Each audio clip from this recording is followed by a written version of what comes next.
Five Laps at Freddy's is both the most surprising and most unsurprising game to come out of the series. A racing game. For a horror franchise? But it's a mascot horror franchise, one with plenty of spin-offs, and the game is adding in horror elements, but still playing into that cartoony aesthetic. It really makes a lot of sense, but it's also just a little unexpected. I think it's a pretty neat juxtaposition to the reveal of Fnaf crossing over with Dead by Daylight that came a few days ago. The series is definitely big enough to dip into both pools. And today the demo was released for the game, so I will be going through it, everything I found in it, and my feelings on the game so far, along with what I like about the game, what I think needs more work, what would help the game, and so on. Now I should prefix this by saying that the demo feels a little early in development. There's a lot of work still left on the game, so a lot of what I'm going to be saying critique-wise, keep in mind that this is an important time to give that critique for this future game. I've heard that some folks have been finding plenty of bugs. I noticed some of my own, and I'll get into those during the gameplay segment. Let's start first with the roster. I heard that there's 12 characters planned, but that was by word of mouth, so I'm not entirely sure. For now, we have 8 characters to play as: Freddy, Bonnie, Chica, Foxy, the Puppet, Mangle, Balloon Boy, and Springtrap. The characters are stylized, but do look very true to character, though Freddy and Bonnie are looking like they want to eat my soul. It's a style that's sort of right on the line between cute and uncanny, and I think it works. Chica has more fluffed up feathers, Foxy has a tail and a purple neckerchief to match his stage curtains. That's a cool detail. The puppet kind of looks like the Fnaf World puppet, sort of, but a little longer. Mangle's got a more cutesy and cartoony face, like the others, I suppose. Balloon Boy is cursed as heck, and Springtrap's the cool one. Now, the characters do play differently. There's a class system, I'm assuming a weight class, shown on the bar in the top right. I sort of think maybe it would be easier in the final game if it was just replaced by a word, light, medium, heavy, but for now it's green, yellow, and red. Foxy, the puppet, and Balloon Boy are green class. Freddy and Bonnie are yellow class, and Chica, Mangle, and Springtrap are red class. I played as Marionette, Bonnie, and Mangle, one of each class. Mangle seemed a little slower than Marionette and Bonnie, but I didn't notice too much of a difference between the classes. I also played as Foxy too. There are currently 3 vehicles in the game. The standard cart is, well, your standard cart. The acceleration is high, the speed is a little down, and the weight is light. Then there's the cup cart, featuring the cupcake with candle boosters on the back. Acceleration is high and speed is down, weight low, but handling high. Finally, there is Midnight Motor, with all its stats in the middle. It even has a little Springtrap head on the tip of its radio antenna. After playing all 3, I think Midnight Motor feels the best, but none of them are bad. Cupcake kind of speeds around but isn't floaty. Pretty much at this point, I don't notice a huge difference in the characters and vehicles. But I don't exactly see that, I guess, as too much of a bad thing. Specifically, there wasn't any one character or cart that I was like, oh yeah, there's the last place magnet. There are currently 3 tracks, each with their own day and night segments that it flips through as you drive around. First off is Fazbear Hills. Race down the sunny roads of Animatronica's famous hills. Experience the thrills of the outdoors as you make your way through this classic locale. Animatronica and Fazbear Hills being a reference to Fnaf World's locations of the same name, and even features the real Freddy Fazbear's Pizza, and billboards advertising it. It's a nice, quaint little track, no complaints. Fits in with the Fnaf World motif. In night shift mode, the world grows dark with red-edged trees, a purple hue, and orange-red neon lines lining the road. It's a pretty neat visual effect. Next is Midnight Motorist, a harder difficulty track with a few issues. Make your way down the highway at 240 bits per mile. Whether rain or shine, this mysterious track offers a challenge for any hardened racer. And it really does, but I don't think intentionally. So first off, the track looks great. You ride through the rain and the trees before pulling out onto the highway and weaving through the cars. You can even see juniors too, or JRs. The main gimmick here is that highway, even though it's really a small portion of the track. When you get on it, you have to dodge and weave to not get hit. The only problem is though, and this is for players and computers, that there doesn't seem to be any invincibility frames, I don't think. There might be some, but there's not enough. So you'll get barraged just trying to get on the highway and sometimes get pushed back against the wall, upon which it's sort of tricky to get yourself turned around. I'll get into why later. So the dodging cars is fun, but I definitely think there needs to be a longer space where you can't get hit, or the animations start to loop, and that can get irritating. But the biggest draw and biggest problem is the night shift.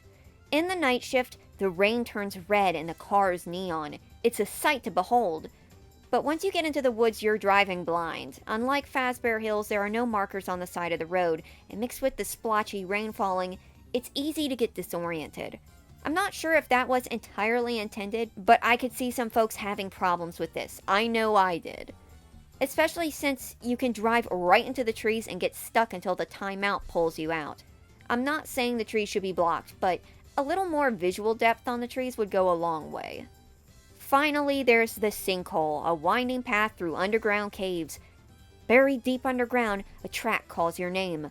What remains of this twisted and ruined raceway? And can you make it to the end? There's lots of pitfalls and glowing mushroom-lined passages, and even passages that defy gravity and start turning on their side, sort of like Mario Kart 8. There's also piles of junk that block various paths. In fact, sometimes the junk drops and might fall onto you. I don't know if that's on purpose, but it's effective. Strangely enough, despite the fact that this is a cave, the night shift has pretty good visual clarity compared to Midnight Motorist. Now, this is the track where I had the most glitches, and I'll mention that later in the bugs section, but I'm guessing this track was made the most recently. Well, very likely it's the third track. This one is probably the most recent one, and it definitely has some issues. All in all, the tracks fit with the theme of the game pretty well. My favorite visually is Midnight Motorist, but the best to play on is Fazbear Hills, hands down. The music's pretty nice too. But, of course, all of this hinges on the racing, so let's get into that.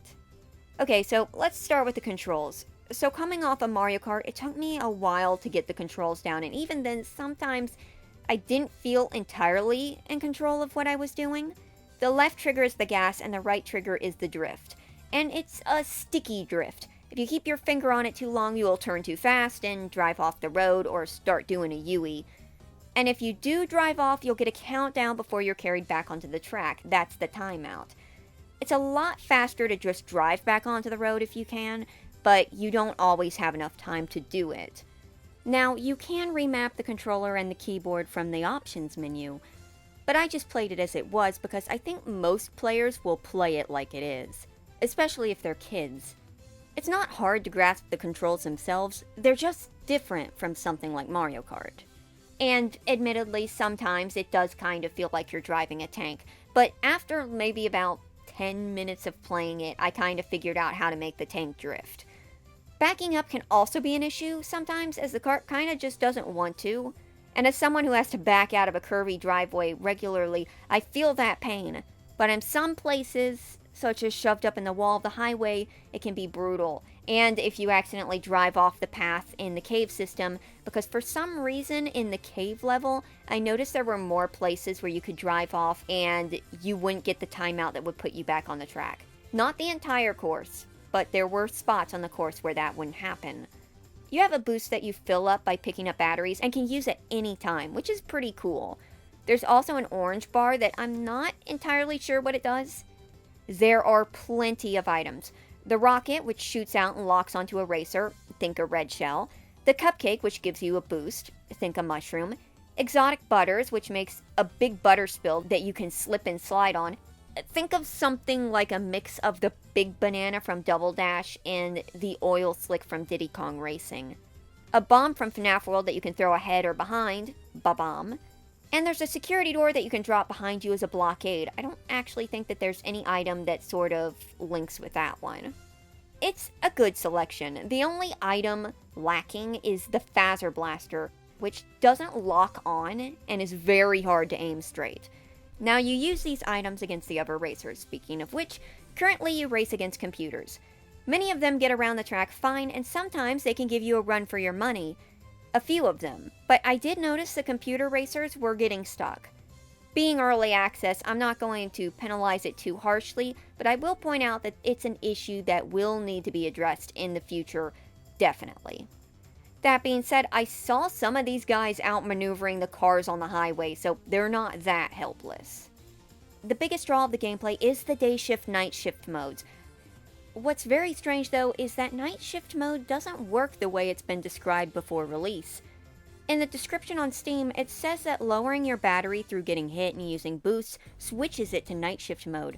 But in-game, that's not the case. There's actually a clock at the top of the screen, and when it reaches nighttime, it switches to the night shift. I'm assuming the reason for this change is because the battery doesn't deplete that fast. If it was set up like that, we probably wouldn't regularly see night shift mode. But with the timing mechanic, you'll see it at least 2 to 3 times per race. And when it appears, so does a mysterious wolf endoskeleton animatronic. Now, in my experience, this wolf isn't too hard to dodge, as it goes after other racers too. In fact, I noticed it didn't tend to go for those in the back, but more so those in the middle. In fact, I actually didn't get a chance for it to catch me. I think it only locked onto me once with an icon above my head, but it never got very close. Well, except for one point when it sort of spawned on top of me, but I got away from it. What it does is jump scare you and then set you back on the track, sort of like if you fall out of bounds. And it does that to the other racers too, of course. It's an interesting premise, and considering that the tracks have the little wolf icon on them, it makes me wonder if there's going to be more types of endos in the final game, which would be pretty neat. So as far as the gameplay goes, there's some rough spots, but I did have fun with it. I feel like it needs a bit more work before release. Speaking of which, let's cover the bugs I ran into. The racers getting stuck was a frequent one, but I think they might have also been disappearing or teleporting. I fell into 8th place at one point after accidentally falling behind the track in a place that I wasn't picked up and put back on the track from, and I just couldn't catch up. Like, I was going along fine, but characters would start closing in only to suddenly seemingly jump 50m ahead. And then suddenly, I appeared in 4th place. I'm not entirely sure what might have happened there, but maybe it was a glitch with respawning them after they got stuck, because the cave was where they got stuck the most. And that's where this happened. A bigger bug I ran into is seen here, where I kept teleporting. I'd get a little way ahead and then suddenly be teleported back.